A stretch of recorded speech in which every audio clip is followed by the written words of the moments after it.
Uh, Ma'am. Okay, sir. Let's get started, sir. Okay. With the permission of Sharda Madam, Anoma Madam, good evening, Madam. Good evening, sir. Should we start, Madam? Yes, please. Yeah, please go ahead. Thank you. Thank you, ma'am. Thank you.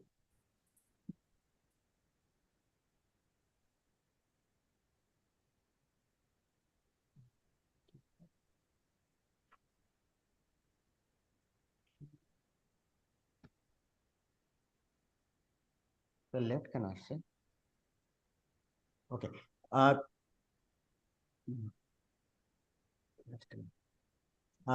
good evening to all the participants.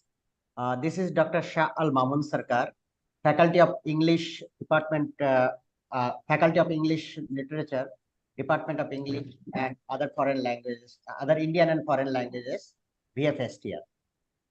On behalf of my entire department, I would like to warmly welcome you all to the fourth session of our international workshop on research methodology. Today we have with us the renowned Professor Anoma Satharasinghe from Sri Lanka. She will be speaking on approach and methodology in ELT. However, before she starts the session, let us give you a viewpoints regarding our team and this program. I would like to call Professor A. Sharda, HOD, to our department. Ma'am, I'm handing over the mic to you. Please give a brief about this whole point. Thank you. Over to you, ma'am. Thank you. Thank you, Dr. Sarkar. Thank you very much. At the outset, I would like to welcome our esteemed speaker, resource person of the day, Dr. Anoma Satharasinghe from the Open University, Sri Lanka. Madam is, as you all know, if you have gone through the brochure, Madam is also a person with a background in ELT.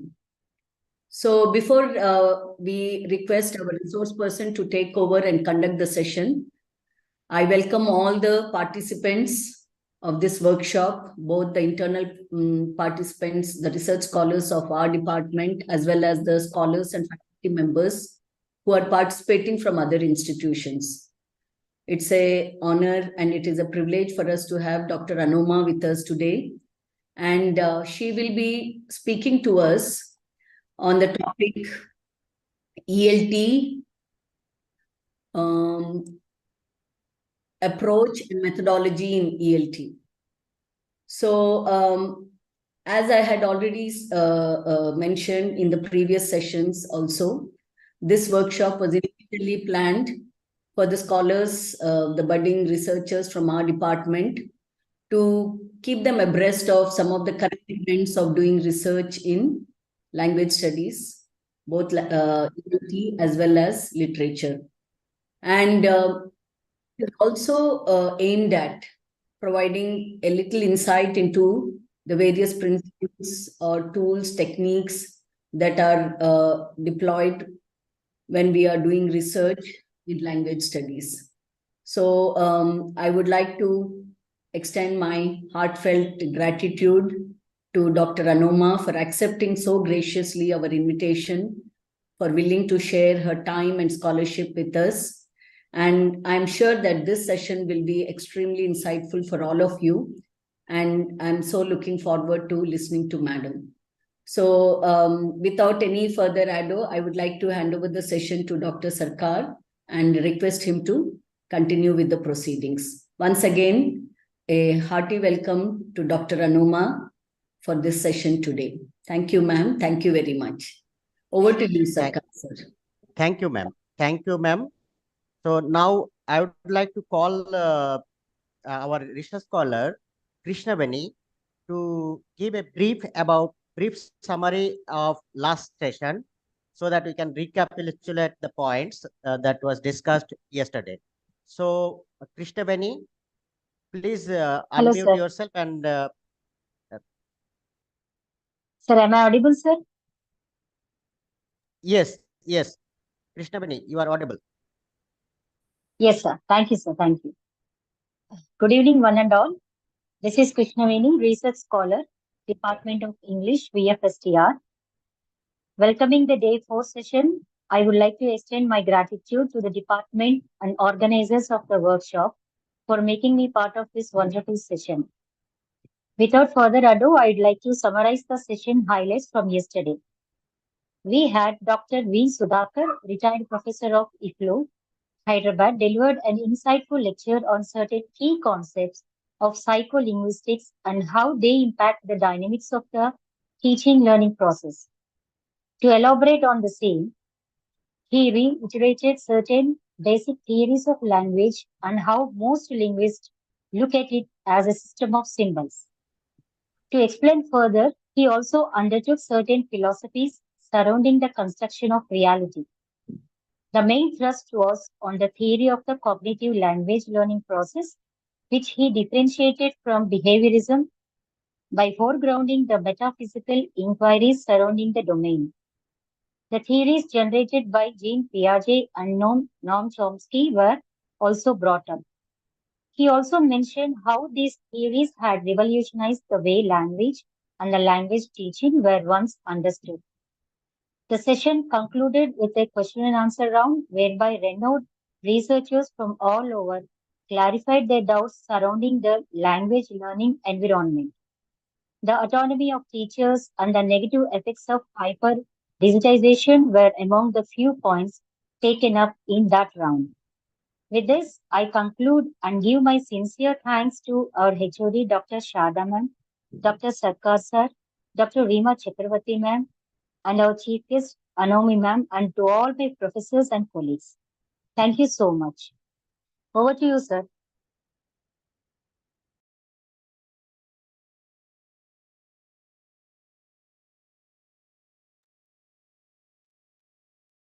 Okay.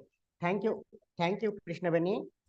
Now I would like to call Mr. Bivin, Assistant Professor of our department, to take over the session and introduce our guest and continue from here now. Thank you, Bivin.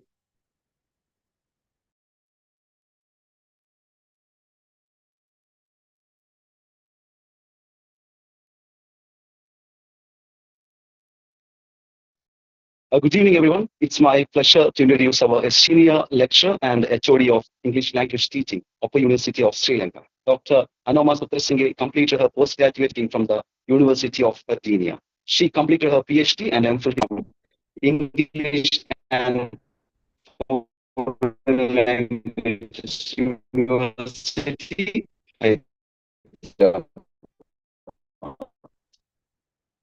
She also holds a postgraduate diploma from the University of Colombo in environmental science. She has 25 years of service in Open University of Sri Lanka and has worked University of Virginia and University of Maratua, respectively. While reading her profile, I was actually opening journals, book chapters, paper presentations, conferences, proceedings, awards. I cannot even read them in one stretch. We are very much delighted to have you, ma'am. Today, she will be sharing her insight on the approach and methodology in ELT. Her extensive knowledge and awareness makes her the perfect guide to open the eyes of our hearts, and attendees can expect to gain invaluable insights into the approach and methodology in English language teaching. Please join me in welcoming Dr. Anoma Satharasinghe to our workshop. Now I request her to take over the session and give her insightful thoughts to our scholar community. Over to you, ma'am. Thank you. Thank you. And Aibon, Namaste, good evening. And I consider this as a great privilege and honor to be part of this workshop where my respected teachers from EFLU, Professor Rajagopal, who has been a teacher there, who taught me a lot on research methodology and various other subjects. And if I share with you, she has been an inspiration for me to join EFLU. So I was fascinated by his teaching. And then senior professors who have been professors there when I was a research scholar, Professor Sudhakar and Professor, sorry, Venkat Reddy. Venkat Reddy. Yeah, he was there. I was not fortunate enough to learn under him, but then their insights and their views has always influenced and enhanced our journey as research scholars. So today I thought when I address the young research scholars in the Vignan University and the esteemed staff, I would like to share, I would look at research methodology as a research scholar who completed a PhD under those eminent scholars, as well as a supervisor. So I've tried to look at it from both angles. And can I share my slides? Okay.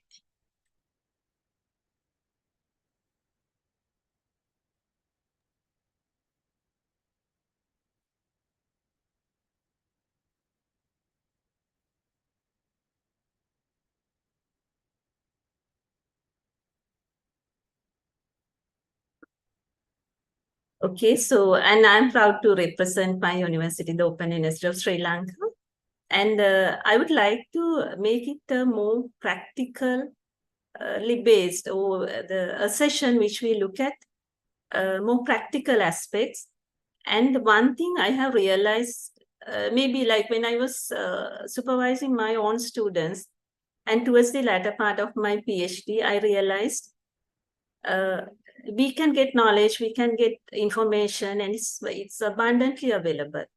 But one thing I noticed in my own students and in myself as a research scholar was there backwardness in critical thinking, the research thinking process, which is really essential and crucial in making the research journey or the PhD journey a success. So when I deal with my own students, I try to make them think and question a lot and inquire and gain clarity on what we are doing as researchers and why we are doing it and how we are doing it, for what purpose. So to ask lot of questions and gain clarity on what we are doing, I think that is an essential part of being a researcher and doing research. So that is one aspect which I would like the research scholars to focus more on. Okay, so if to think a bit about research, because we have been talking about, and my respected teachers have given a lot of insights about research and talked about theories and approaches and how you should set about doing research. With all that background, can all of us think a bit about what comes into your mind when you think of research? Can we write it in chat box if you are okay with that? What words, what concepts, what do you feel when you mention the word research? What comes into your mind? What are the concepts or words associated with it?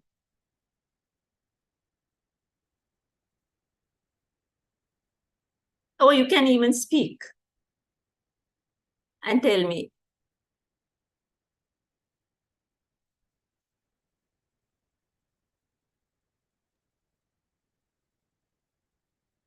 Participant can unmute themselves. Ma'am, this is Krishnaveni, ma'am. Exactly. Yeah. Yes, ma'am. Yeah, you can go ahead. I will first, when research comes to my mind, I'll think what I'm going to find, first of all, on what new innovation that I'm going to show What in is this new? research. That's the point. Yeah, what is new? Okay, excellent. What else? What is new is one concept that comes into your mind. What else can we think of? Just brainstorm, think of all the important things that is associated with research. Okay, there are answers on chat box, I guess. New knowledge, yes. Okay, Ma'am, so this is Kiran. yes, Dr. Kiran. Yes, ma'am. From the word itself, we understand it is research. Yes, ma'am. We Yes, understand that when the word thing comes to suppose it is a review, no reply. When the word starts with and we tell that which is already seen, no, something is already searched and we are going to search it once again. That means already the research is done, and sometimes we are going to make continuation of it, or else we are going to find something new. We are going to make something new excellent. by Yes. additional information. So research means we are searching it again, something that has been already searched, Again. something that is there, and Yes. we are searching for something more than what is there. That is what you meant, Dr. Kiran. Yes, ma'am. And then another, Dr. Lakshmi has said systematic investigation. Okay, so it's systematic. And then we investigate. Anything else?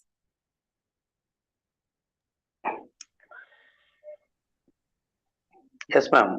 This is Balaram. Yes, sir.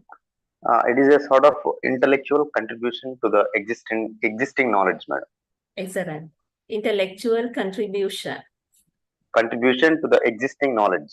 To the existing knowledge, yes. Yes. Intellectual contribution to the existing knowledge. So you are adding something new to the knowledge base. Okay, so that is another important aspect. I hope this make the research scholars who are new to, maybe they are new to PhD research, I hope these words make you think, okay, why do we need to be creative? What is systematic investigation? And what is intellectual contribution? And to the existing knowledge base. So research, we can say, is a process which put all those together and many more. And we need to contemplate and think what really goes into research. And why do we research? Why do we search again? Why do we search to find something new? And why? How do we do it? Why do we do it? So a lot of WH questions about research can help you a lot to gain clarity about research. The questioning yourself, questioning others, questioning the procedure, questioning what you do, and focusing more on that. So one thing about research is you need to be clear. You need to be clear about what you are doing. You need to have clarity. Okay, so we will just go through some definitions of research. So this was mentioned, the systematic investigation. It's not just investigating, we do it systematically into a study of materials and sources.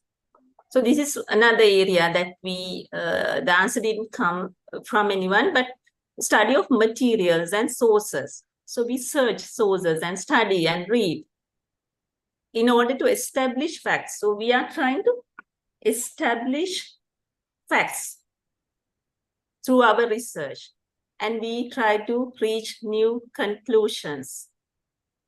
And another definition of research is a process of systematic inquiry, which came up in our discussion, that entails collection of data.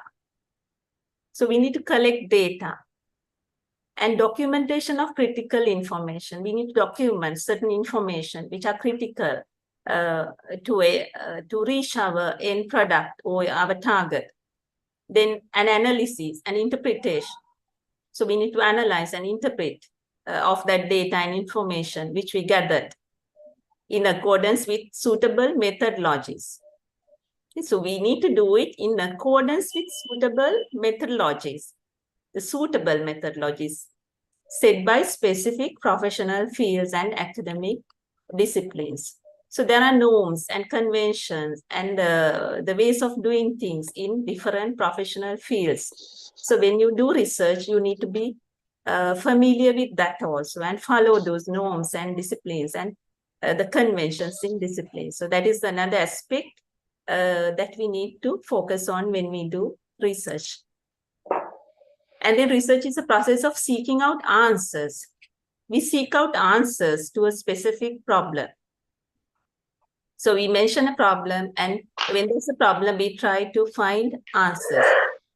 So it can be conducted for several purposes, such as to understand a phenomenon. So there's a particular phenomenon which we want to understand better and find out why it happens, how it happens, or some kind of behavior, or to test a theory.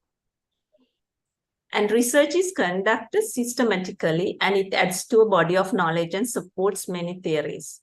So this is where one of the professors said, yeah, so it is systematic and it adds to a body of knowledge. So we are making an intellectual contribution to the existing knowledge base, adding new knowledge, adding intellectual input.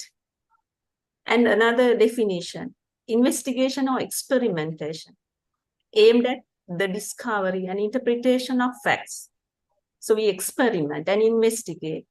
And what we found out, we interpret those facts to come up with certain decisions or certain conclusions. Or yeah, so revision of accepted theories or laws. So lengthy research can even revise accepted theories or laws and add to that in the light of new facts, or practical application of such new or revised theories or laws. So we come to, this is one of the best definitions for me. I like this definition. So research is an exercise in the production of knowledge. It is also an organized, formalized, and institutionalized. Okay, you can think whether you agree, how you can relate it to your own research. Organized, we discussed that it's organized. It's formalized. It's a formal procedure. And institutionalized practice. So it relates to institutions also. That is why we say in certain institutions, okay, there are many things that are common, but there are certain rules and regulations in my own university. And there are certain conventions, certain ways of doing research and accepting the research outcome. So institutionalized practice is also embedded. In the cultures of higher learning, its practices, values, and norms are organized within professionalized research communities of specialists. So it is important for us to acknowledge the fact that professionalized research is oriented towards producing disciplinary knowledge sanctioned within specific academic disciplines. That is why we refer to research in ELT, research in humanities, which are, this kind of research is sanctioned within specific academic disciplines. And we contribute to disciplinary knowledge. We make use of the disciplinary knowledge, do research, and contribute to add more to that. So this is a definition from one of our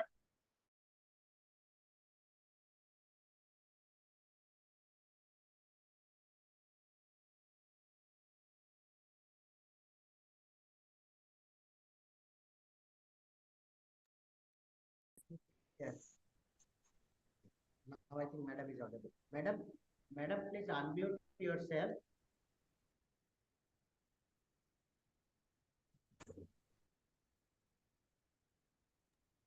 Sorry, I didn't know it was unmuted. So have you missed whatever I said earlier?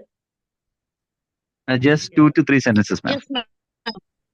Okay, the previous definition. Should I go back to it or can I continue? You can continue, ma'am. Okay, thank you. And another thing to reflect and think about, what are the key aspects in research process? What comes into your mind?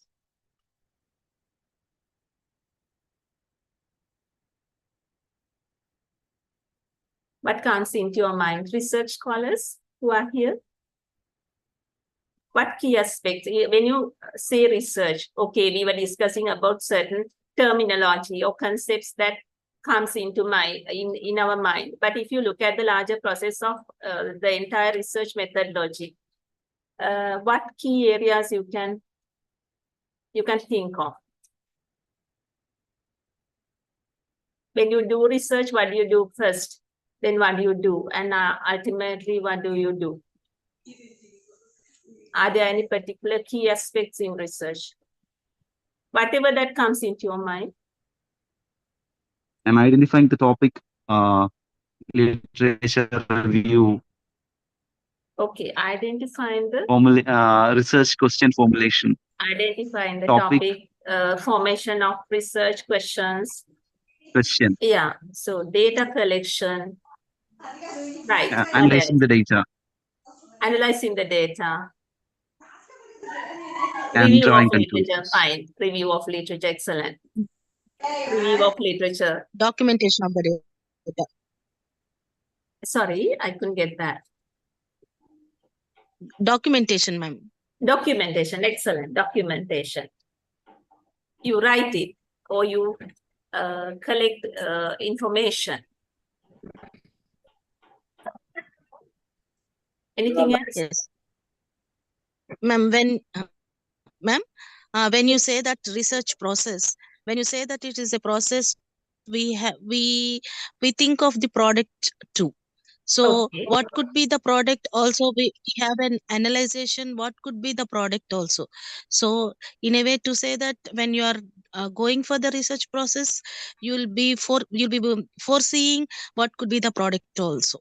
Okay, excellent. Yeah, so when you set on the research project or your research study, you need to have clarity on what is the expected outcome. Okay, so yeah, you gave a lot of ideas. We will just see, this is something I have taken. Yeah, research design. Excellent. You have research design in the process. And all those things that we have been talking about under this book. So what if you can put it under one umbrella term?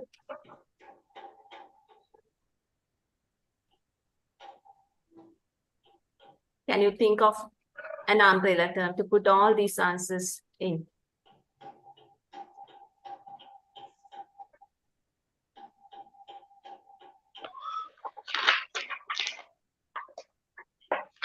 Can we say it's the research process or research methodology, the entire research the process?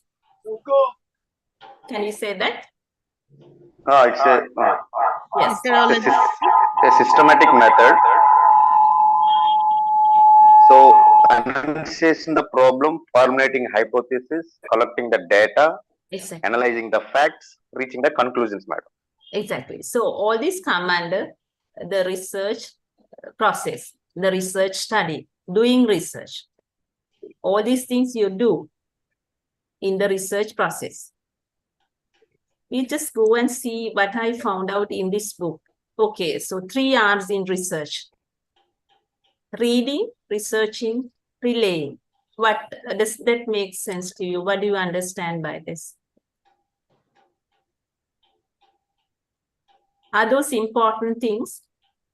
And when we research, we do all the things that you said. Okay, identifying a problem, then coming up with forming research questions, then come up with a research design, collecting data and analyzing, interpretation, then conclusion and recommendation, all those come under researching.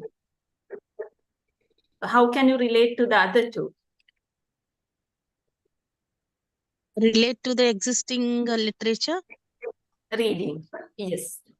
Reading relates to the existing literature and it gives us a sound background. That is why before setting on doing a research, we read a lot and we are asked to read a lot in the selected or in the area that we are interested in. So a lot of reading is needed. So this is another important aspect. So research scholars, you need to read a lot when you think of a research area. You need to get the background. You need to see what else has been done, what has been done so far in this area. So you need to read a lot. And through reading, you can find out more about your interested area and then you can situate your selected area in the existing research, the knowledge base, and see the research gap. So reading is an important part of doing research. Then researching, of course, we discussed what is meant by relaying. Is it an important thing?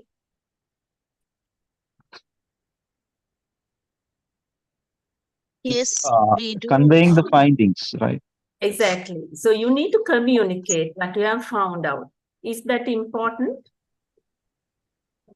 Yes, ma'am. Yeah, it's very important. Ultimately, whatever you do, unless it is communicated properly, it doesn't serve the purpose. So communication is a very important part of doing research.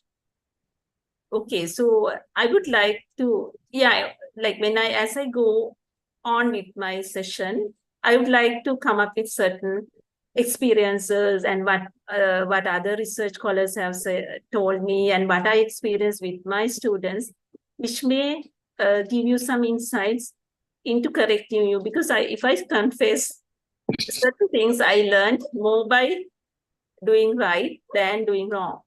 Okay, so anyway, I don't want my students to do that, so I try my best to give them every possible assistance in not going wrong. But we can learn a lot by going wrong also. And I learned quite a lot by supervising my students, by observing where they go wrong. And when it comes to relaying or research, communicating research, we will be talking about this at length in the upcoming sessions. But I would like to mention a few things where the students go wrong, where the research scholars go wrong. And one misconception, which as I perceive it, is the scholars in the English language ELT field, some of them tend to think that because they know the language, they can communicate well. What is your idea on that? The research is written in English. So because you know English, can you be 100% confident that you can write your research well? What is your view on that? It should go systematically, no, ma'am. It should go systematically, and what else should be there? Is it the same now, writing in general and writing research? Is it the same or are there differences? If so, what?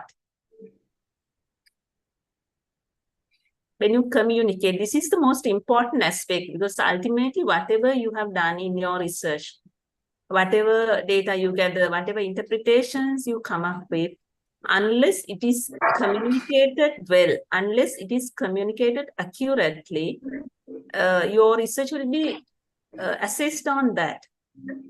So you need to communicate well. How do you communicate well? Can you, ma'am, in this regard, I would say I'm yes, please go ahead. okay, ma'am.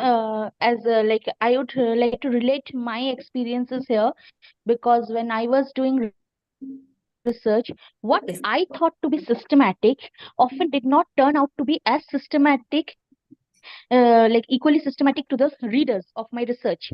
So there lies and that is how we also that is what we also study about communication gaps, right? Because there is a difference in the way meaning is inferred. So like when I am investigating something from a particular point of view, that same this is not something that happens at a maturer stage. It happens in the initial stages, that the way I perceive something not be perceived in the same way by others, and then it used to create a lot of trouble, and sometimes I face certain rejections in terms of my papers and other things. So that is something that I have faced as a researcher back quite a few years back. Right. Okay. So that is, I think, as I see, that is at the conceptual level. So what you perceive as right is not accepted by others. It's about conception and how you perceive it and your ideas on that. Is it what you said? Or like when you write it? Ma'am, it's not only about conception, it's about, yes, Writing. when I'm writing something, Exactly. the conception might not be, like, I might not be able to clarify the concepts. It's- So somewhere Okay. the writing has to be more like straightforward in nature. Straightforward and more organized and And I have also, yes, please go ahead. yes, ma'am. Yes, ma'am. And especially I have researched in the field of cultural studies. So like it used to further become abstract at certain points. So in the initial level. Okay. So there's a So problem. that is something that, yeah. Yes. Yeah, please go ahead. Yeah. So Yes, like, ma'am. That's all, ma'am. That's all about this one. yeah. So, and there are some answers on chat box. Okay. The academic language, two participants have said applying the principles of academic writing or academic language is needed to write research, which is a very valid point. So there's a difference between the language we use in general and academic language. And when it comes to research, it even goes beyond. It should align with your research thinking. It should align with your research thinking. Your thinking should align with what you write. And then you need to make a lot of choices in language. What words to use, how should I communicate it? How do I write it? So that needs a lot of skills. And especially when it comes to, for example, when you indicate modality and probability and subtle differences, the nuances in interpreting your data and reporting your data. So you need the specific language used for that purpose, and for that you need to have that repository and the ability to make choices in your language. So it goes far beyond the skills of using the language. Okay, so it's a skill that you need to develop as a researcher, as a scholar. So that is why I wanted to say relaying or communicating what you have researched on is a very specific and very challenging skill which you need to master in order to get the optimum results of the research you have done. Okay, just to give you a background, and these things may be dealt with in detail in the coming sessions. I just wanted to create the background to reach what I want to say. Just maybe randomly, I may be throwing some ideas.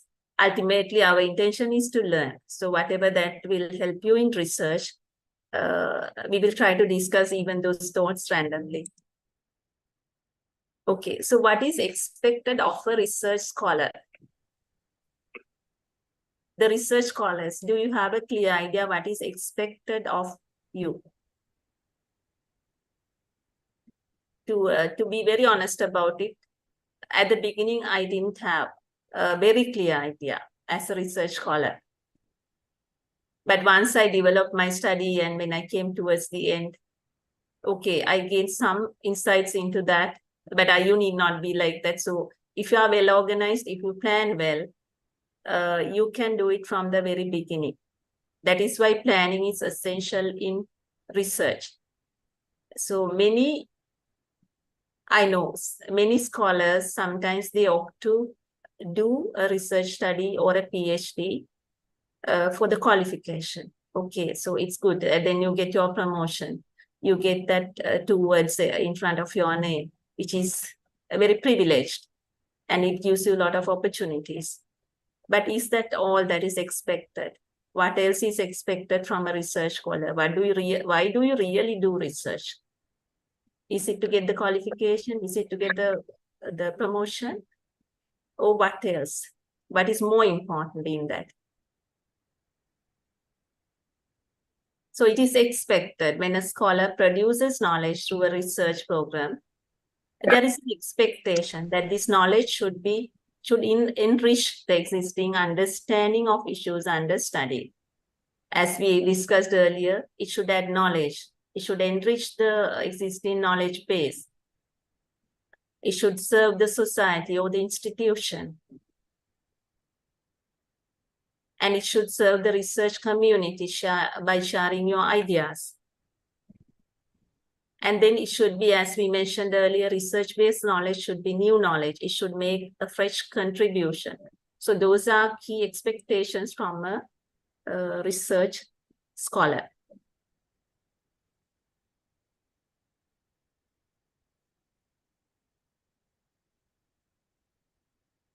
Then importance of methods. So we are randomly talking about these concepts, and then we will reach our the topic areas. Importance of methods. Research is a systematic process of investigation and inquiry, as we earlier discussed. So as an exercise in the production of knowledge, research is guided by methodologies and methods. What is the difference between methodology and methods? What is the difference between methodology and methods? Why do we use both words?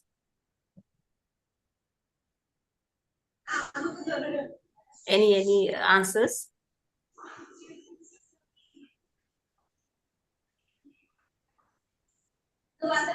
Verbally or on chat box. Ma'am, methodology refers to like more of a theoretical framework. Okay. Method is like a specific technique. I don't know whether I'm right. Okay. Yeah, you are not that clear, sir. That is the problem. Yeah, there was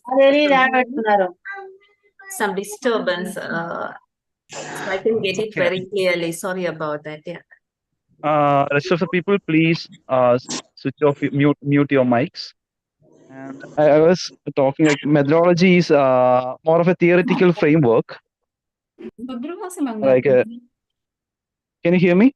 Yes, yes, I can hear you. You are clear. Method is more of a technique, no, and procedures that we use. Exactly. Method is a technique. So methods, can you give examples of methods?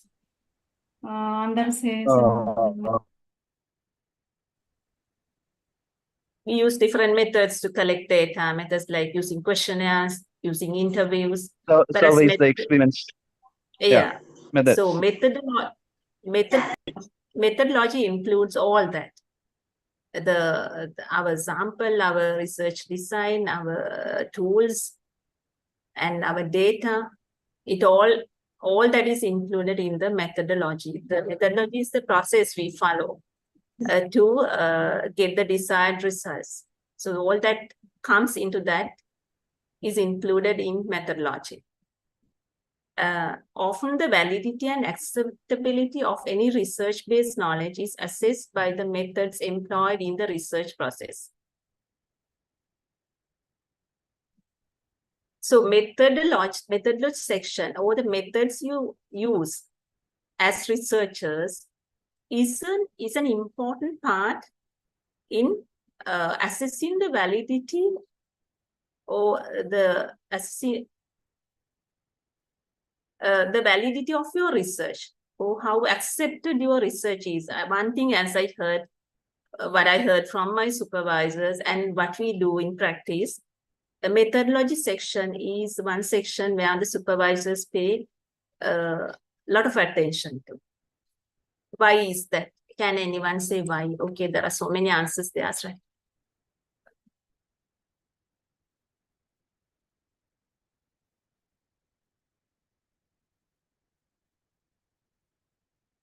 Why do supervisors pay more attention to the methodology section?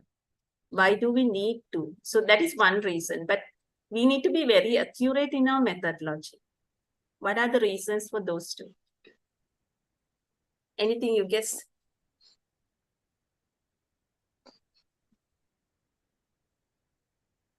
Why I'm asking these questions is we need to think, we need to focus, and we need to question. That is what I always say. Just don't, there are a lot of information in books, and now there are endless sources for information. And if you search internet, there's almost everything on internet, on whatever word you want to find out, the method, technique, the meaning is there. So everything is there. So knowledge is there, the information is there. So what do we need to develop in us? Okay, the information is there. There are countless books on research methodology and countless information on various research methods and the qualitative approach, quantitative approach, mixed method. So there are information. So we need not teach it. I mean, what I teach is I also take it from books. So what are the things, skills we need to develop as researchers? Ma'am, Yeah, the third chapter, the third chapter, research design, is very much important. Each and every guide do say that, because the research design is nothing but like a blueprint, where you categorize everything, what you go about and how to go about into, and you do it systematically, and thereby you lead, you come to the destination. When this process goes on, you will end up with the result, and you can document it. Exactly. That's an excellent word, Dr. Kiran. It's a blueprint. It's a roadmap. Yes, it's a blueprint. So, Yeah, it's a blueprint. You design, you make a skeleton of it, and then you fill the flesh into that. What I mean to say that, ma'am. exactly. Yeah, so to fill the flesh into that, the structure should be accurate.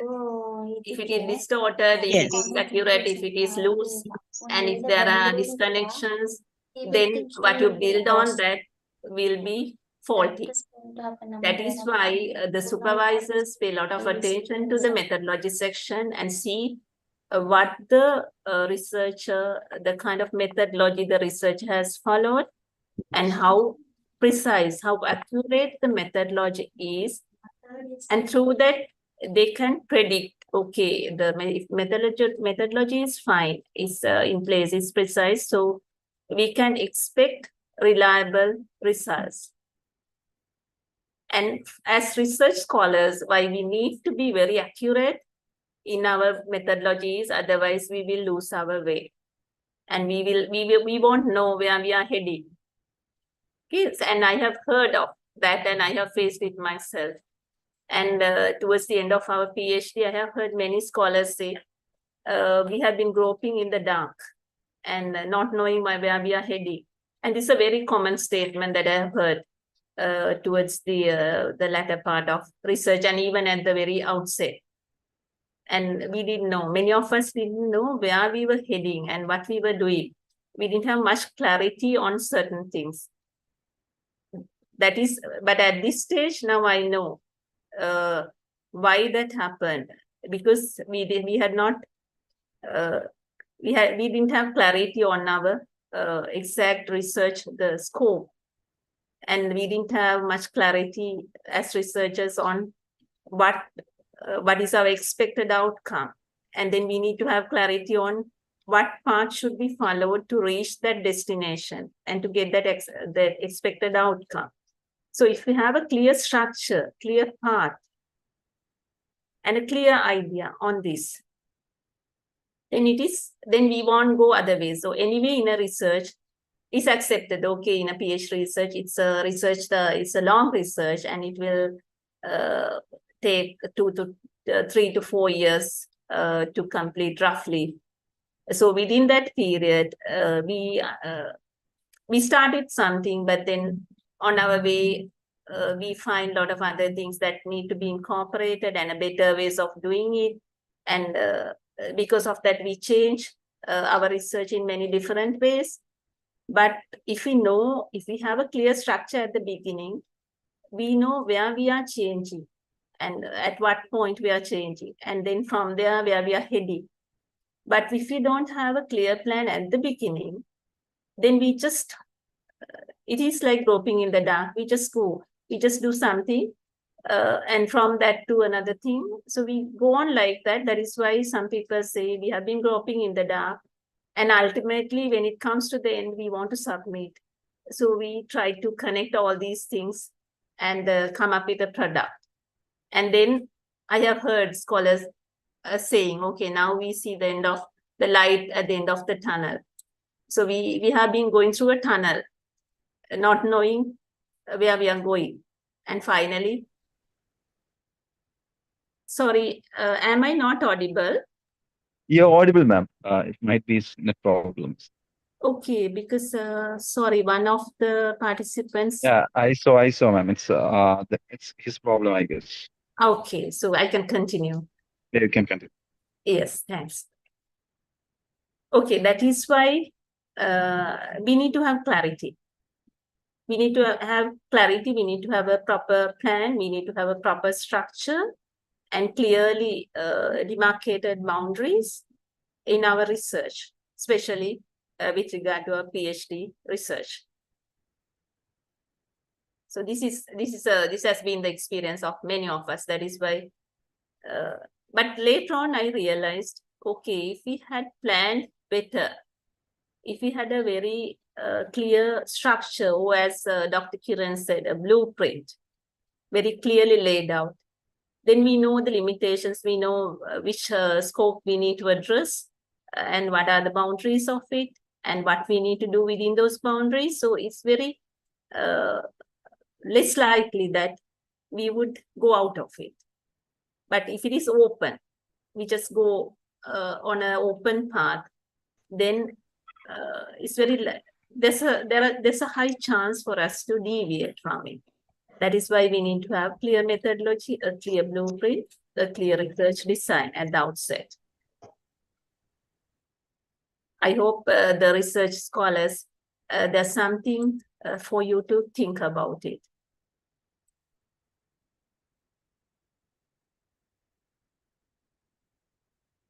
Okay, then research proposal. So once you start a research, when you have done your reading, and when you have identified your research area, you need to come up with a research proposal. And in your research proposal is the document or the plan that you produce to get your research accepted. And your research proposal should be a very clear plan of what you are going to do. There should be clarity in that. There should be the important aspects included in that.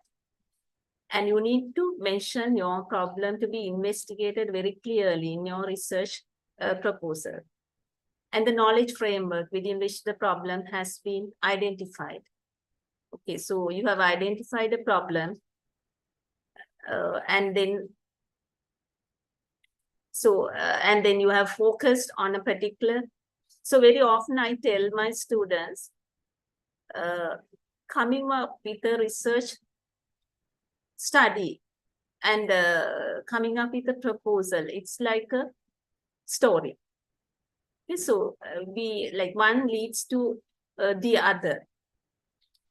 So we are stimulated to do a research in a real context if it is not a topic picked from somewhere or someone has suggested.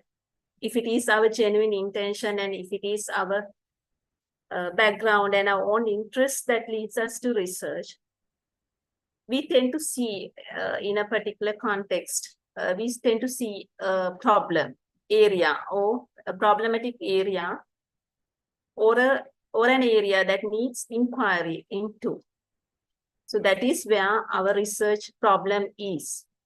But maybe that problem can be too big, too vast for us to attend to. So we go further into that.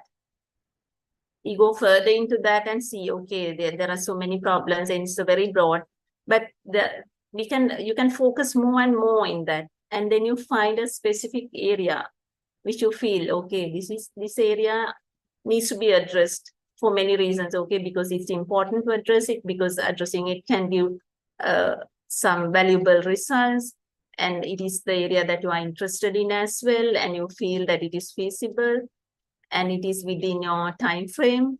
So with all that, you focus and ultimately find a specific area, problematic area from the broader area to focus on and research on. So that is your research problem.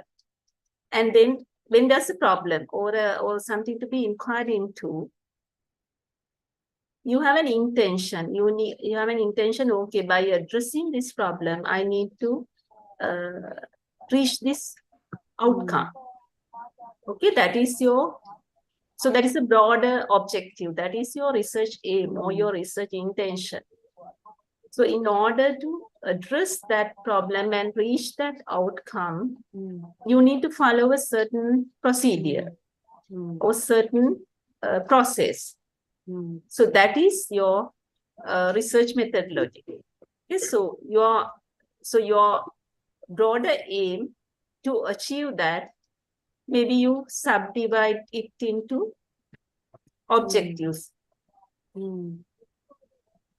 more objectives. And to achieve those objectives, you need to get some data or answer some questions. Okay, those are your research questions. And to answer the research questions, you need to find methods, ways of answering it, or methods.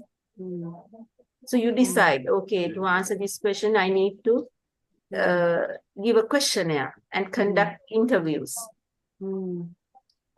or observe the participants.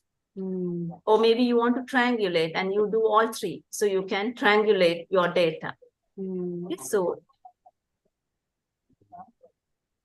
Okay, so that is the story about it. Okay, so when coming back to the research proposal, the research proposal should be have a problem to be investigated, and then the knowledge framework, the background, and the theoretical aspects which the problem has been identified, and the research questions to be explored, and actual methods to be employed in the actual research study. So research proposal is the roadmap to your research.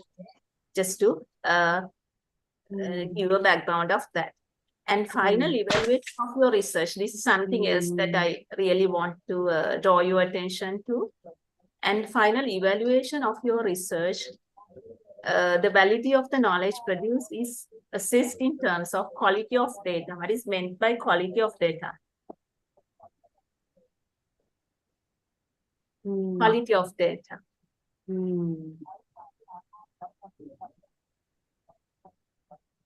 Any idea on quality? What is meant by quality of data?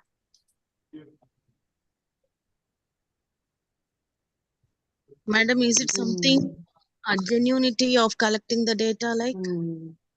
Sorry, Genuinely collecting the data, or genuinely, you are referring to authentic data.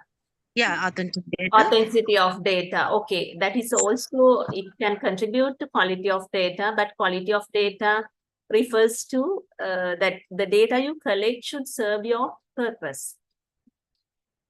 It should be focused. Okay, you collect data to answer your research questions. So the data you collect should answer your questions. That is one aspect, one main aspect. So it should answer your question. It should serve your purpose. Otherwise, you can collect authentic data which are not quite relevant. In my case also, I collected a lot of data because I didn't plan my research tools that well at that stage. So in addition to what I needed, so there were a lot of other data also, and sometimes we need to reject this data and use whatever is there, which is a waste of time and energy. Otherwise, if you are like, sometimes we don't feel like letting go of anything, so we add those also, and it can dilute the effect. Okay, so if you are focused, we can be very accurate in our data collection, and in advance we can plan exactly what we need and how we should design our tools to get that they get the exact data we need to answer our questions. So this kind of wastage and deviations are less. Then you get quality data, and the data you get should relate to your participants or the context that you are researching on. And the other thing is the data should not be biased. Sometimes when you collect data from your own context, or a context that you are familiar with, or where your perceptions also play a role, there can be certain biases. So we need to be very objective, and the data should not be biased. And then the quality of data will be focused on in your final evaluation, and methods of data collection, as we mentioned, whether the correct tools have been designed and the exact or the relevant data has been collected will be looked at. So methods of data collection will be a key aspect in your final evaluation, and techniques and strategies of data interpretation and analysis. So even if you have collected data properly, if you have not analyzed and interpreted your data correctly, then it will not give desired results. So the techniques and strategies, whether they are relevant, whether they are effective, and that will be one area that will be looked at. And plausibility of the theoretical arguments made, or whatever theoretical arguments you made, those should seem real, and they should contribute to what you are arguing about.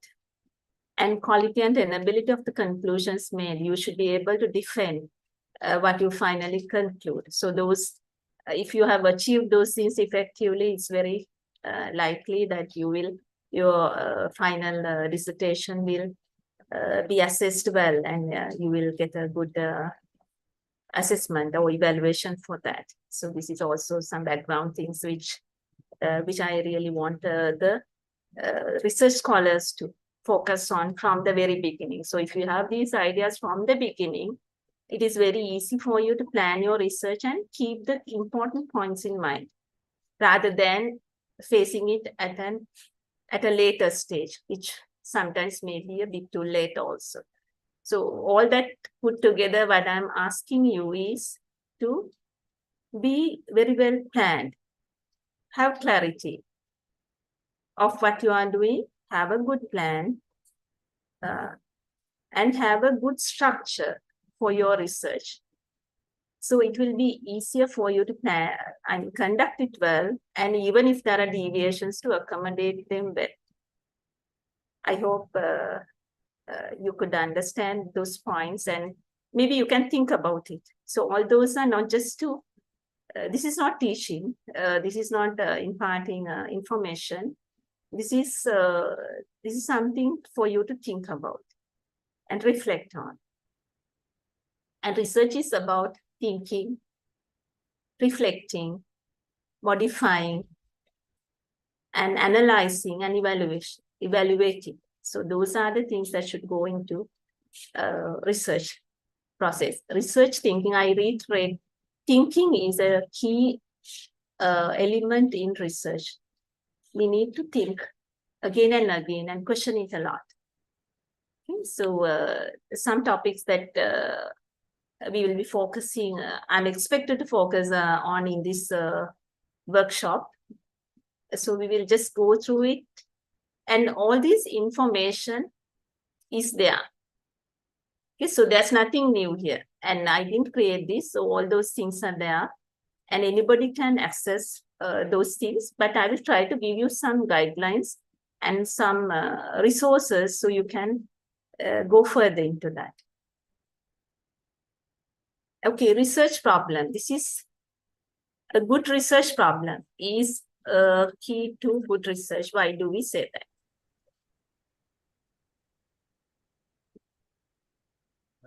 Why do we say a good research problem is a key to good research?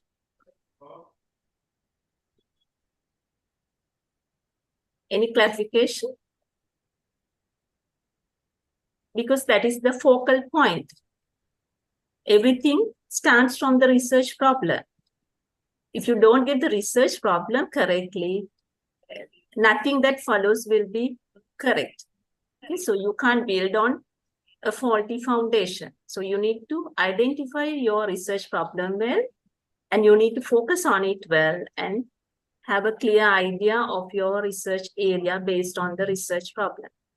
Okay, so it is a key to good research. So if you get it wrong, then it's very unlikely the what follows will be very accurate. So definition, a research problem is a statement about an area of concern. It can be an area of concern or a condition to be improved.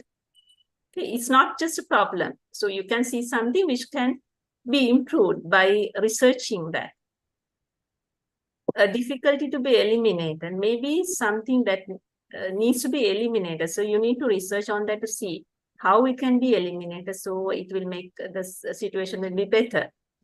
Or a troubling question that exists in scholarly literature. So it can be something that is even in literature. So when you do a research, so in a research paper where you a theoretical paper or a literature review, so you can find problems through by analyzing all this. In theory or in practice, that points to the need for meaningful understanding and deliberate investigation. So meaningful understanding and deliberate investigation. Those are important words. So research problem is a conceptual query that warrants scholarly investigation. Can you please mute your mic? It's not just a problem that we observe, it's a conceptual query. There are a lot of conceptual aspects surrounding that. That is why it needs scholarly investigation. Okay, identifying the research problem, I think we discussed this to some extent. You need to focus. There's a wider area which you see as a problematic area or an area which needs inquiry. So maybe it's too broad for you to address, and you need to have an idea about your timeline, the scope of your research, what exactly you can accommodate in your research, and what is adequate for you to give that the desired results. So you need to focus. So focusing is essential. Whether it is the research problem or research questions, you need to focus and gain clarity on that and get the specific aspect of it that you really need to research. And contemplate on the scope of your research. And if necessary, narrow it down further to finalize a specific area of research which aligns with the scope, expectation, and the feasibility of your research. Okay, just a simple example. This is not really a problem, but then once you identify the research topic, how it is narrowed down. A student wants to study emotional intelligence as an important skill in nurses. Okay, so the nurses is a very general category, and emotional intelligence on nurses is very general. So she intends to do a survey of nurses, so which is very broad. So through ongoing discussions, she realizes that in some areas of nursing, emotional intelligence may simply not be of particular importance. So she found out when she was focusing on into this topic, which is very broad, that she's trying to connect emotional intelligence and its use in nurses. And so through investigations and discussions, this person found out that emotional intelligence may simply not be a particular importance of certain areas in nursing. But there's a logical and compelling need to be gifted in this particular type of human intelligence. Okay, so there's one area which she found out which really needs emotional intelligence in their profession, that is the pediatric nurses. So she narrowed it down to emotional intelligence as an important skill in pediatric nurses.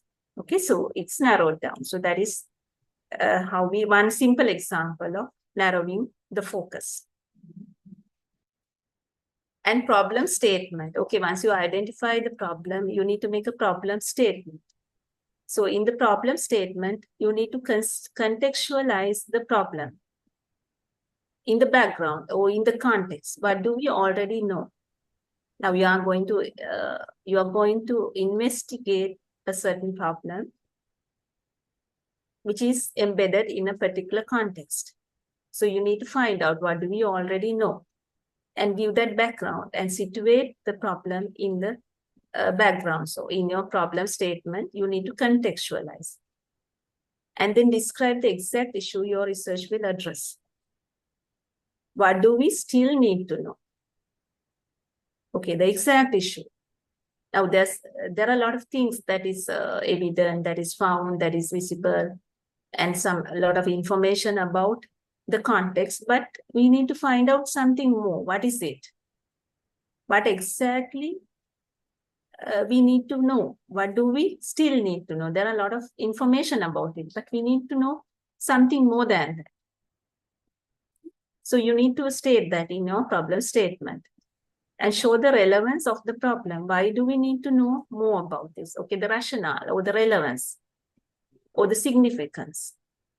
Okay, so we need to know more about this, but why? Why do we need to know? The reason for that. Why do we need to know more about it? There's plenty of information on that, but why do we need to know this specific thing about this problem? That should be included in our problem statement. And based on that, you need to, okay, so this is why we need to know this. We need to find out this. That is your research intention. And based on that, you need to set the objectives of the research. And all those things need to be included in the in your research, the problem statement. Am I clear up to now? Yes, ma'am. Okay, thank you. And context of research. Okay, so context of research vary from research to research, and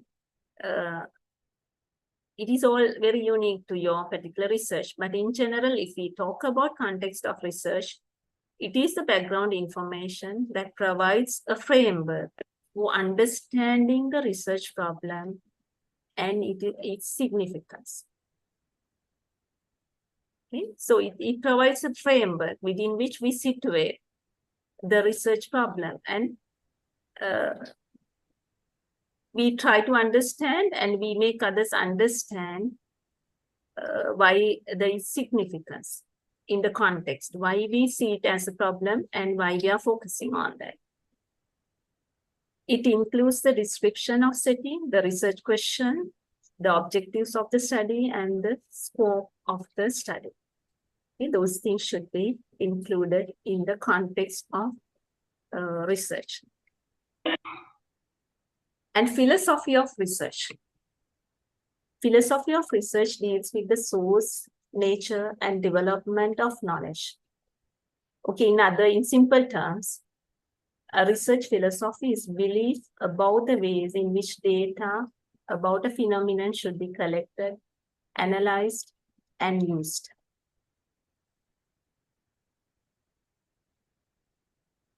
What we believe in, what you assume, how it should be done. And our assumptions lead to the theoretical aspects, okay? The relevant theoretical base.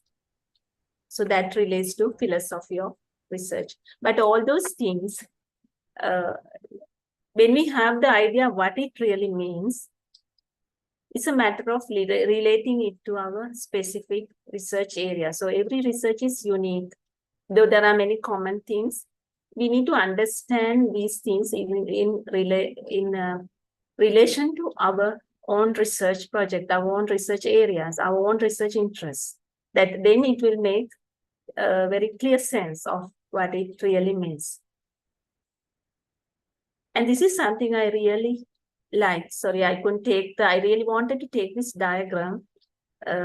This is the cover page of Research Design by John W. Creswell, and there's a recent edition of this which gives more details. So, but then I really like this picture. So since I didn't have time to to get it separately, I just included the cover page.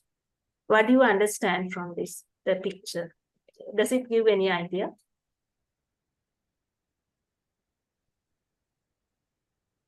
Why it is used in the cover page? At a glance, does it tell you anything about, or can you relate it to our research design? Why do you think this has been used here? Ma'am, this is a maze, right? It is called a mandala. Maze. Generally, The people maze do. maze is like a network, no? Yeah. This But is a mandala. Now, this Ah. is like even our planetary system, there is a mandala where Ah. things are organized around a central focal point. Mm. And in this also, there's a central focal point around which things are organized in a very systematic way. Isn't it so? Yes, ma'am. Yeah, so it can be, I mean, this is like our research design. So it says the cover illustration, this I took from the book itself.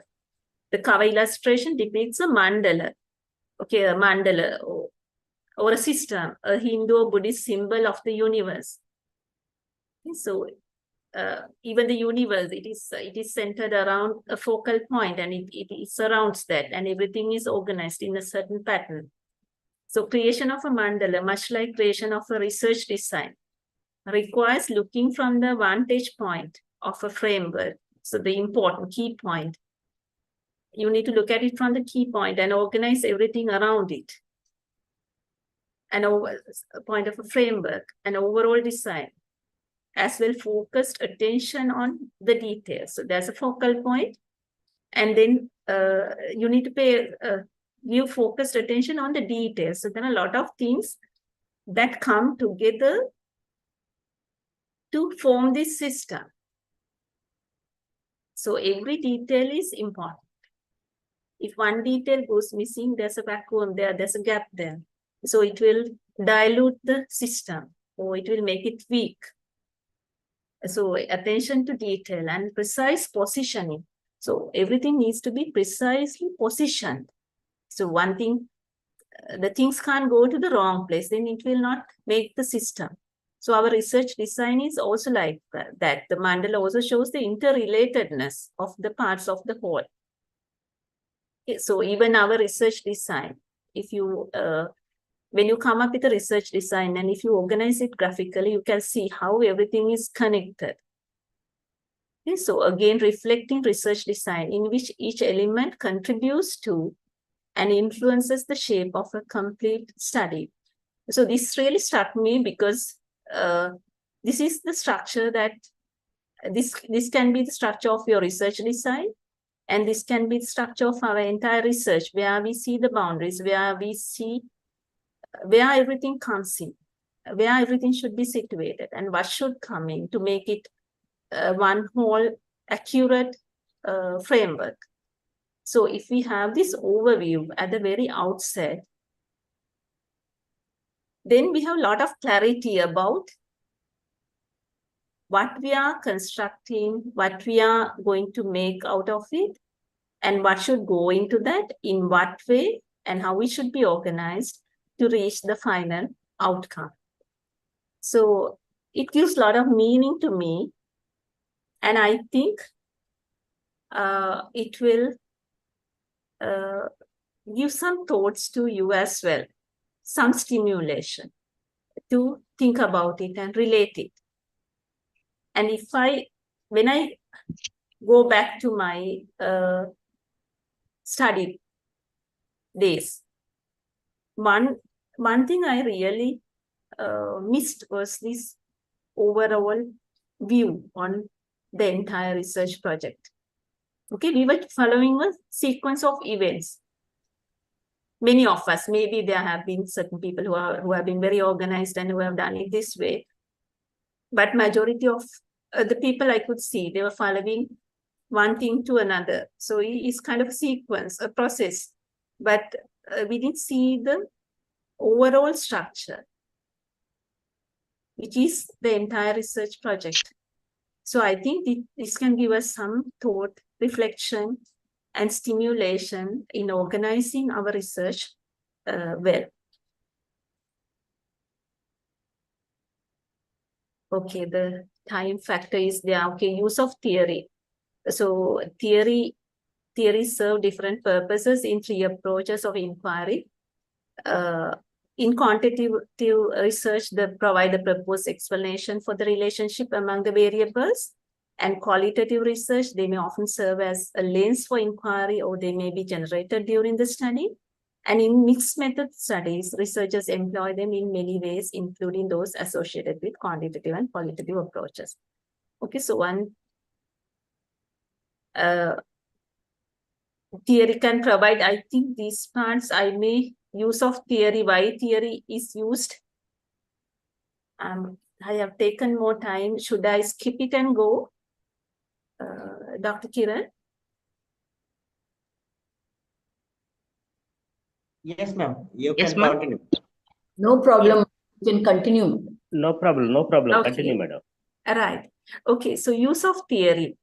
And why do we use theory? There are certain researches which we really like exploratory research, where we don't, it's not essential to apply theory, but if I focus on my own research, which is a mixed method research, where I did a survey for which I really didn't need to apply any theory. But within that, I was focusing on materials that we have, the learning materials, and the interaction with the learning materials by the students across the island, and the interactive factors that affect on that. So in finding various relationships and correlations, okay, whether this factor affect this. For such things, I have used theory for certain aspects of my research. So use of theory, if we use theory, then that is for, especially in quantitative research, we use theory and it's theory-based. So it gives concrete kind of results, whereas in a more broader research areas like the broad exploratory research, theory comes into varying degrees. Because it all depends on how we look at our research and what is the exact requirements of our research to reach the final outcome. So in general, I would like to, rather than going point by point, but anyway, I'll share my slides so you can go through it and try to understand it better. So finding a theory. Again, it depends on your research and what you really want to say.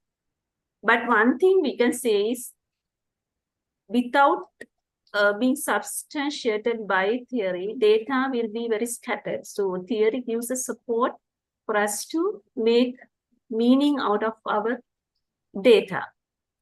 So all dissertations explicitly or implicitly arise from theories about the way things work. Okay, the degree to which a dissertation or the users or recognize theory will vary widely.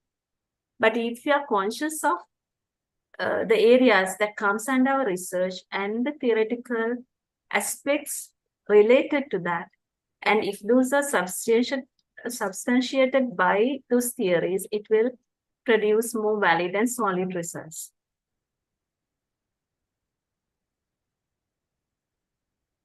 Okay, so this is something to for you to think about. What is a theory? Okay, the scholars, you can search for it. What is a theory? What it exactly means. Okay, search for those things and ask a lot of questions about any aspect of research. Ask questions. What is a theory? Can anyone give me an answer quickly?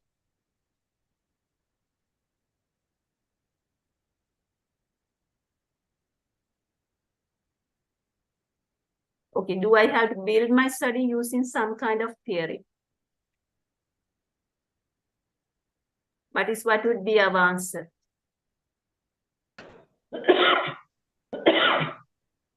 Maybe even scholars, this is, no, one thing again, what I tell my students is, research is not about one person teaching the other person what to do. It's about intellectual conversations, discussions, and sharing knowledge. So I learned quite a lot from my students. And I think I learned more about research from my students while interacting with my students than by listening to or by attending the courses on research methodology. So it's a very practical thing. The research is very practical. And we learn things as we go about doing it. And we read about it and all put together by putting it into our own context and our own research. So it's a very, very practical aspect. And how do I use a theory in framing my research questions? Does the theory come first or questions come first? Okay, so this is a task for you. And you can read on this in the reference given below. This is a book that I have used, and I found it to be very useful. And I still think it is very valid, though it's some time back and it's printed in 2002. But still, it gives very good guidance to a research scholar. So you can find this book. Sorry, I have missed some answers on chat box.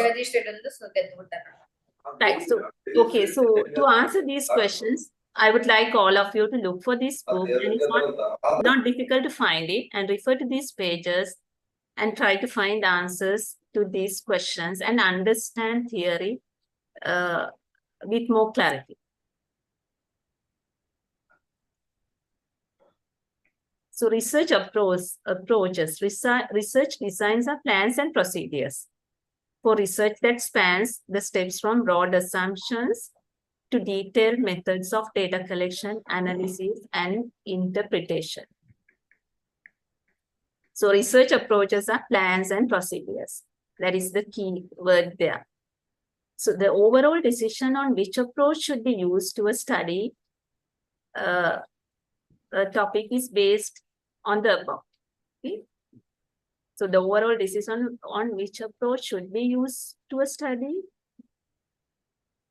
to study a topic is based on the broad assumptions, to detailed methods of data collection, analysis, and interpretation. What kind of data we need and what kind of results we need in order to get those results, what kind of data we need in order to get that data, what kind of research instruments are needed, and based on that, we decide the research approach. And one very practical thing that I would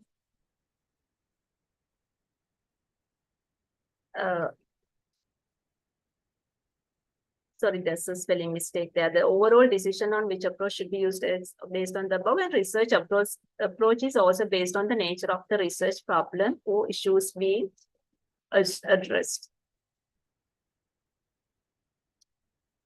And one major mistake the researchers, the scholars make is they make a preconceived decision about the research approach. Okay, if based on their preferences. Okay, if they are good in mathematics and calculations and numbers, they think, okay, I'll do a quantitative study rather than spending time on collecting data qualitatively and spending time in the field. Whereas people who are not so good in quantitative analysis might think, okay, I will choose something on a qualitative data gathering and analysis. But those are wrong decisions. The approach should not depend on, your approach should depend on what you really want to do in your research. What is the final outcome you expect? You can't make a decision at the very outset that I will choose a qualitative method or quantitative method. That's a wrong decision. And there are enough ways of interpreting and analyzing data, and our choice. And for example, that I have not been very good in SPSS at that time. And I got a person to analyze my data for me. And ultimately that person didn't help me to interpret them. But I went through all those YouTube videos and I managed to interpret my data. So there are ways of doing it. You can learn it and do it. But just because you don't like that particular approach, you can't just reject it. You need to align it to your research and choose which approach you need to take. And one other thing that I would like to highlight about quantitative, and we talk so much about quantitative and qualitative approaches, and the way we talk about it gives us some idea that quantitative and qualitative are two separate, discrete approaches which are not connected at all, or distinct categories. But they are at the two ends of a continuum. So the word continuum means to varying degrees from those two ends. One, the qualitative, one, the other end, quantitative, and the rest and mixed method in the middle. So the research along the continuum is more or less both. Okay, so it's not a separate method, but this is those all three are along a continuum. Okay, if you really think about it, you can understand it well. Madam? Yes, yeah. Research approach and research method. Yes. Is there any difference between these two? Yes, of course. What is the difference? Can anyone tell? That I want Research to know, method and because research approach. see, I think this quantitative, qualitative, and mixed, these are methods, madam. Approaches, with the best of my knowledge, is subject to correction, deductive approach, inductive approach, and abductive approach. I think this is subject to correction. My doubt, I want to make it clarification. I refer to Creswell and research design. So if you go through that, it gives research approaches as quantitative, qualitative, and mixed method, whereas the methods as the methods you apply to gather data, like the experimental, where you give the questionnaires, I mean, the methods that you use to collect data. But I will recheck on that, and I will definitely let you know if they're from this end, because this is how it has been given in Creswell. Okay, madam. Right. Okay. But I will definitely check on that. Okay, right. Right.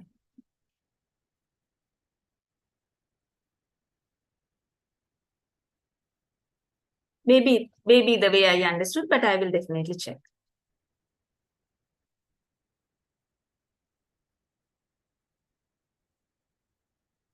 Yeah, everywhere it says quantitative, qualitative, and mixed methods approaches.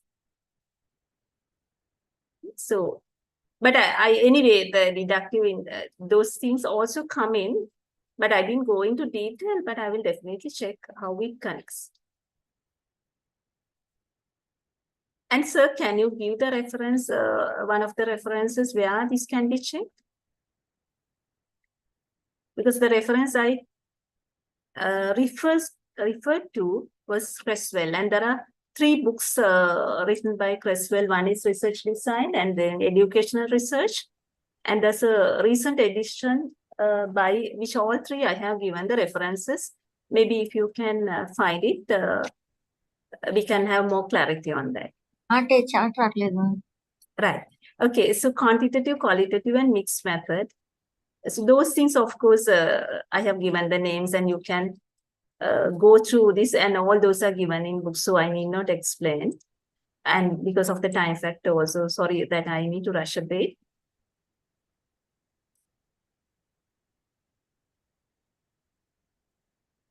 And sorry, there's a spelling mistake there, pardon me.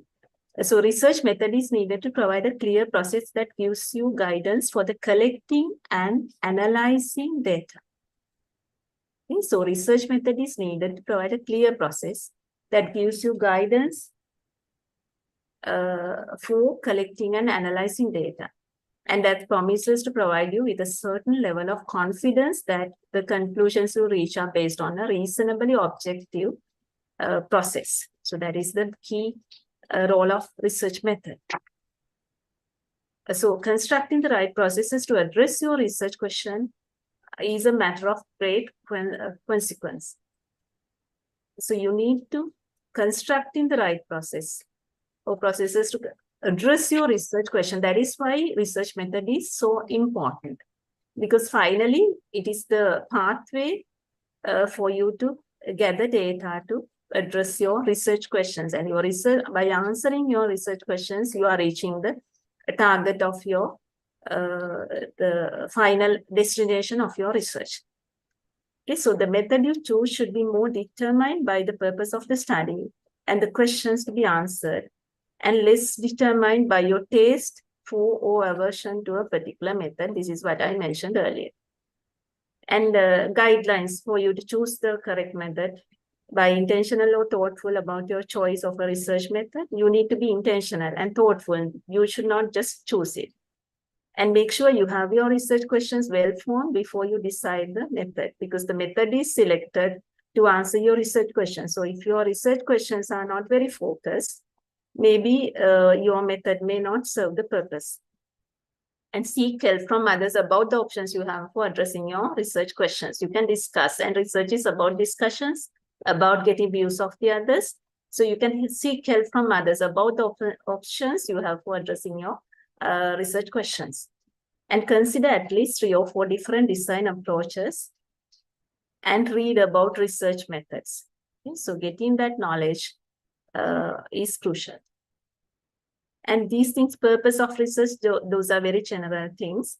So I will skip that. And significance of research, why, what is the final result of research and why it is important. And benefits of research, the research gives to a scholar.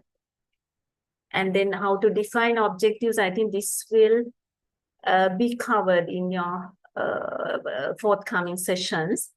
So what is the research objective? Just in general, for you to get the background, research objectives describe what your research project intends to accomplish. They should guide every step of the research process, including how you collect data, build your argument, and develop your conclusions. The research questions define and provide boundaries for a research project. Okay? This is also very important. Research questions define and provide boundaries for a research project.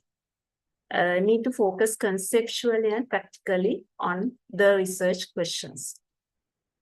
And scope of research, just quickly. And this is what is depicted in white. The white oval is our selected research area. And what is around it, the rectangle in blue, is the background or the additional knowledge about it around us, which sets the background and contextualize our research area. But what we really research on is the area that is given in white, the oval in white. So I took this example from the doctoral research companion by the publication by Routledge, which is a very good book. And I have given it in my references. So they have mentioned that this can be used as an activity also, where you can include all the things in this oval which comes into your research. And you can move it around and get it organized also, which gives you a very clear idea what exactly should come into this part. Okay, that is just another activity if you find time for you to do and get more understanding. And the scope of research is really important. The scope of the study explains the extent to which your research area will be explored and the parameters of the study will operate. It gives the reader, the writer, an insight into what the study is aimed at and what should be anticipated. So please read about the scope of a study, which is very, very important. And this is something that scholars find it difficult at the beginning to grasp. And many of us, even I have asked that question, what is the scope? What is the level, the limits of my study? As a new researcher, young researcher, it's a bit difficult to grasp this. But if you get it organized and put everything in the structure, then you will have a better idea of the scope of your study. And your study scope and delimitations are the sections where you define the broader parameters and boundaries of your research. And the scope details what your study will explore, such as the target population, extent of study duration. And delimitation are the factors and variables not included in the study. Okay, so this is just to give you some idea about the basic concepts and the methods used and how to look at your entire research within a certain specified structure and look at it that way and get it organized. And I hope so some tips on how to determine your the scope of your study, and you need to keep in mind why the project was initiated and why we wanted to do this research and the key objectives, and outline the project statement of work, what you are going to do, and the major deliverables and key milestones and major constraints and list scope exclusions. Okay, what cannot be included in that. Okay. Okay, so this is one of the most important things. Maybe now there are a lot of other research methodology books, but I found all those books to be very useful, especially the Portable Dissertation Advisor. And then this book, maybe you have been using this, Cohen, Manian, and Morrison includes everything about research methodology. And the Creswell, his especially the research design. And then when I talked about Swales and Feek, the research writing, academic writing for graduate students, if you refer to this book, it will give you a lot of ideas about academic writing and what different aspects you need to focus on in academic writing, and the choices and the language aspects and the choices you need to make. Okay, so I hope I was able to at least give you some idea about the aspects that I talked about, and sorry for taking a little bit more time. And thank you very much for your for attending the session. Thank you, madam. Thank you for throwing light on various areas of research. Now the session for 5 minutes open to all for QA session, madam. Anybody, if you have any doubts or any clarifications, you may ask a few questions. QA session for 5 minutes. 2 or 3 questions are allowed as the time is passed.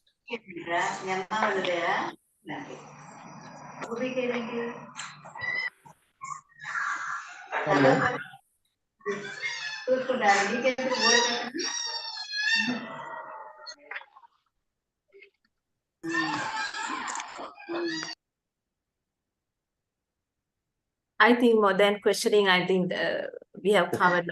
Yeah. Most of the session is went on reflect on. Yeah, so I think whatever problems or questions that are based on that will be very practical questions based on their specific research areas. So I invite all the research scholars to contemplate and focus and reflect on what we discussed and relate it to their research. And then if they have any questions, maybe they can discuss with their supervisors as well, because those are very, very practical aspects.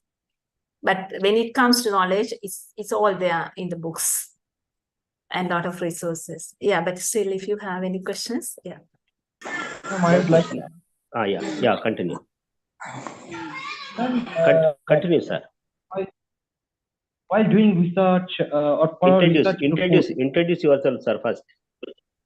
Ma'am, I am Tanmay Rajbangshi. I am doing my PhD from Meerut University, Uttar Pradesh.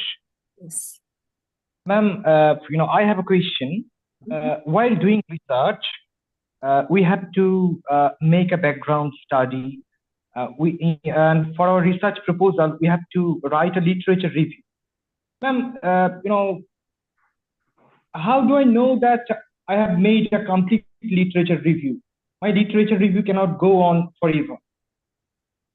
Yeah, that is why you need to understand your research problem well. Okay, so what exactly you need to have clarity on the boundaries of your research problem, and then have the objectives set.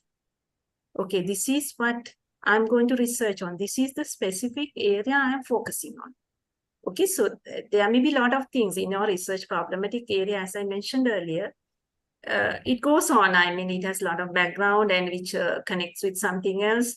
So there are a lot of areas that connect with your research. That is why we need to have clear demarcation, clear boundaries. Okay, this is exactly in this problematic area, this is what I have chosen to study or research on. And based on that, this is my intended outcome. Okay, to reach that, these are the areas that come into my research topic. So then it specifies, isn't it? So it further narrows down. Otherwise, there's endless literature. If you take a broader area, the more literature you have on that. But if you narrow down, focus on the specific area, then you are limiting the topics that you need to address. Okay, ma'am. Is it clear? Thank you. Do you agree? Yeah. Have I answered your question? Yes, ma'am, you have. Okay, thank you. Thank you, sir. One announcement from the organizers. Today session's feedback link will be given in the chat box after proposing vote of thanks. Now I request Mr. Bipin to go for vote of thanks. Today's session. Your explanation was fantastic, madam. Thank you for making it so easy to grasp. Thank you, ma'am. Let me take a moment to propose vote of thanks. On behalf of the Department of English, other Indian and foreign languages of VFSTR, I would like to extend our heartfelt gratitude to Dr. Anoma Satharasinghe for her invaluable contributions as our workshop speaker today. Madam, your insights in the approach and methodology in ELT have been nothing short of enlightening. Your expertise, honed through years of dedicated research and teaching, has provided us with a metamorphosis in our thought process. Your ability to break down complex concepts into understandable and relatable ideas has left a profound impact on all of us gathered here today. The depth of your knowledge, coupled with your engaging presentation style made this workshop an enriching experience for everyone present. When I look at it, we have had around 100 replies in our chat box, and many responded through mic as well. We are incredibly fortunate to have had the opportunity to learn from someone as distinguished and passionate as yourself, ma'am. Your dedication is truly inspiring. Let us all express our gratitude to Dr. Anoma Satharasinghe. I would also like to thank our esteemed management for the vision and unwavering support that truly impact and enrich our research community. Our heartfelt appreciation goes to our esteemed Dean of Applied Sciences and Humanities. I would also like to thank Professor Sharada Ma'am, Head of the Department of English, other Indian and foreign languages, for her motivation, continuous encouragement, and guidance from planning to execution of this workshop. Your presence and invaluable insights have lent immense credibility and inspiration to our budding researchers. A special note of appreciation to the dedicated members of the organizing committee. Your tireless efforts, meticulous planning, and attention to detail have been the driving force behind every seamless aspect of this event. Last but not least, to all our enthusiastic participants for your active participation, insightful contributions, and eagerness to learn have been the life force of this session. Thank you all once again for your commitment, passion, and unwavering support. Let us give ourselves a round of applause for this incredible collaborative effort. Thank you, ma'am. Thank you, everyone. Thank you. Thank you very much, Anoma ma'am. Thank you for a very comprehensive presentation. We really enjoyed it. Thank you, Sharada ma'am, for giving me this opportunity. I'm privileged and honored to get this opportunity. Thank you so much. Our next session will be held tomorrow, madam. That is Dr. Samir Babu M, Associate Professor, Department of Education Studies, Dama Millia Islamia, New Delhi. It will be delivering a lecture on research documentation. Tomorrow, by the same time, we have to meet here. Thank you, everyone, for participating. Over to Dr. Sarkarji. So, shall I wait and or close the meeting? When will you close this link for feedback, sir? 10 minutes. I have shared or the 15 link minutes? in the WhatsApp group also. It will be for So 30 minutes quickly, or 20 minutes. Participants quickly fill out this feedback form. Otherwise, you will get the feedback form in the WhatsApp group as well. So link will be open till 9. Okay. Thank you, sir. Thank you, sir. Thank you, Everyone, madam, very much. good night.